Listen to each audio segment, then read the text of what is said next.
When I was a kid, I spent a lot of time with my best friends outside, riding bikes, making mud pies, talking about our favorite Goosebump books, um, playing handball, and we just did everything we wanted to until the lights came on, street lights. And nowadays, I see kids and they're in these restaurants, they're out and about, their parents are shopping, and they're on their devices, just scrolling mindlessly. Or there's the kids who are screaming back and forth at each other while they're playing their video games. And,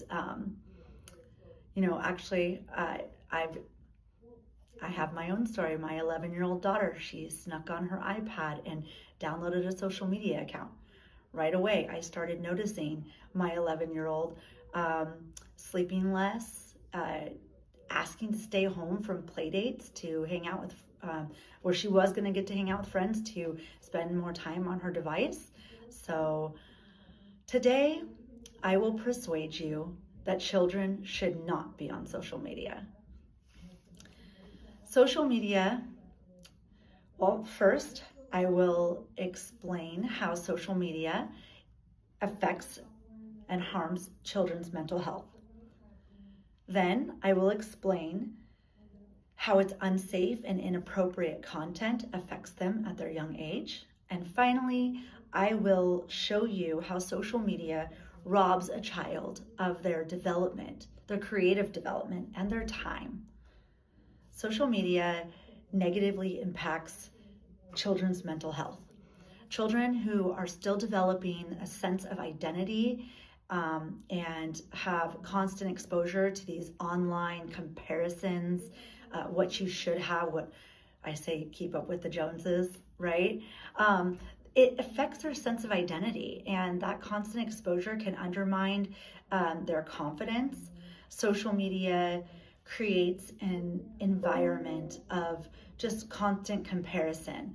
And studies have actually shown that social media in children and teens has increased the rate of depression, anxiety. It has created low self-esteem in our children. Kids begin to tie their self-worth to likes and comments and shares that they got, instead of the real life accomplishments and their personal growth in school and their grades. They're more concerned with the likes they have on social media. In fact, a 2025 article from the U.S. Surgeon General Advisory shares that adolescents who spend more than 3 hours of a day online on social media have double the risk of experiencing symptoms like depression and anxiety. Similarly, in a 2023 article from the Frontiers in Psychology, kids between the ages of 10 and 12 are experiencing cyberbullying online, and that is leading them to depression and social anxiety. Children who are frequently exposed to unsafe and inappropriate content online, even when you have these parental controls that you have, they're exposed through video games to cyberbullying. They're exposed to predators. They're exposed to harmful trends like those TikTok trends, which are unsafe. And this has even resulted in death. So unlike school or home, internet doesn't have walls. It's dangerous, and children can be influenced by strangers on that Roblox game. There's chats.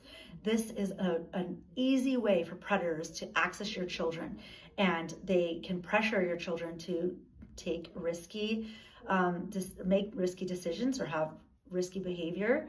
And also, they have been experiencing, I have seen it in my own child, harassment at an age that is just way too vulnerable. Children thrive. Oh, you know what? I want to talk about the 2024 article from the Baker Foundation of Children and Families that reports that many children have encountered harmful cyberbullying online and its unrealistic body standards, especially for a young girl. And it's dangerous. Those viral challenges, as I mentioned earlier, they found that more than 1 in 10 adolescents show addictive-like behavior when they are exposed to long periods of time on social media. So it's just very harmful and inappropriate. So children thrive best when the screen time is limited and replaced with healthier activities. Social media is designed to, I just went over my time, so I'm kind of losing track here, but social media is designed to be addictive. Children who spend hours scrolling, they lose valuable time for learning, exercising, talking to their mom and dad, and experiencing and forming real life relationships and experiences. The more time spent online, the more that they are not developing opportunities for life skills and preparing them for the future.